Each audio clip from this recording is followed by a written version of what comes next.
Good morning. Today is Wednesday, October 16th. I'm Gene, and you're hanging with Uncle. I hope you have your get up and go.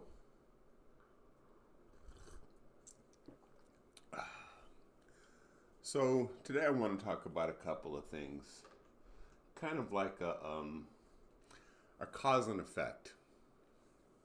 Uh, Early voting has started, you know, in multiple states already, all across the country. Even here in Arizona, I showed you guys.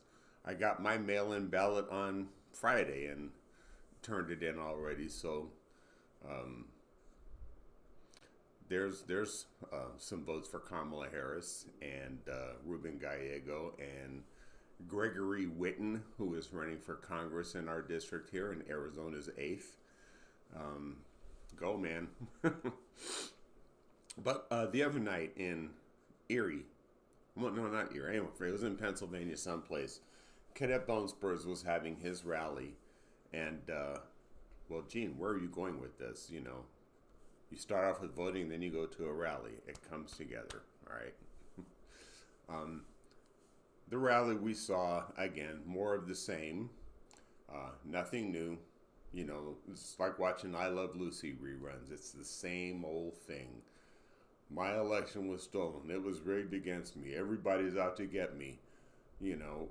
How are you going to help small businesses? The election was rigged against me. I mean, never answering a question, always about him. And I don't know why more media outlets, especially Fox, does not cover that. To me, and I'm not a medical professional, but I know lots of them, and I am at that age now where I've noticed people, my age doing things they didn't do before that. You just kind of scratch your head and go, what are you thinking about? But yeah, he's old, and he's in cognitive decline, and that was on full effect when during the rally he just decided we're not going to take any more questions. Well, you never answer any in the first place. But they just want to play music. And he stood on stage, and I guess the crowd was thinking, well, maybe we'll listen to a song, maybe two. But as the music droned on and on and on, the crowd kept leaving and leaving and leaving. So, I mean, it just goes to show that he doesn't get it.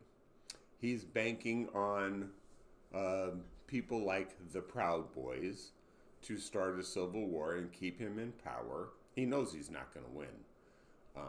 There's no chance of it, in my opinion, anyway. So I would say he knows he's not going to win. He knows he's behind, and so he's not even campaigning anymore. He's just rambling on, and that nonsense of 39 straight minutes of not answering the people's questions about how he's going to represent them. He just plays music and doesn't care, which has the effect of voting in Georgia. So Georgia started early voting yesterday, and they broke records.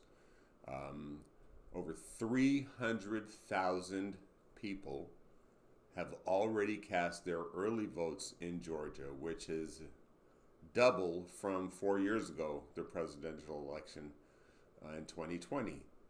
And that was a record too. So I think you can see that people are tired of, his nonsense. They're sick of it. They're bored with it. And they can't wait to go to the polls and get rid of him and elect Kamala Harris. And I'm one of them. Like I said, I've already cast my ballot because I'm tired of him always whining and complaining about a free and fair election that he lost, that he cannot prove because there is no election interference or fraud or tampering. Because again, if you would have had proof, you would have ran to the courthouse to give that evidence to the judge to say, look at what they're doing. But you didn't. You had nothing. So again, that just tells me you have nothing. You're lying, or you would have proven it. You're just crying like a little girl. So, to me, that's kind of like the cause and effect, all right? People are tired of his nonsense. They're leaving rallies because he's not answering their questions or acting like he even cares about them. People like you and me, it's all about him. And I'm sorry, I have no sympathy for somebody that was born on third base and stole second. So that's where we are. That's where I am today. That's all I have for today. Would love to know your thoughts. Please leave them in the comment section below. I'm Gene. Thank you for hanging with Uncle. Remember, be kind to one another and treat each other the way you want to be treated.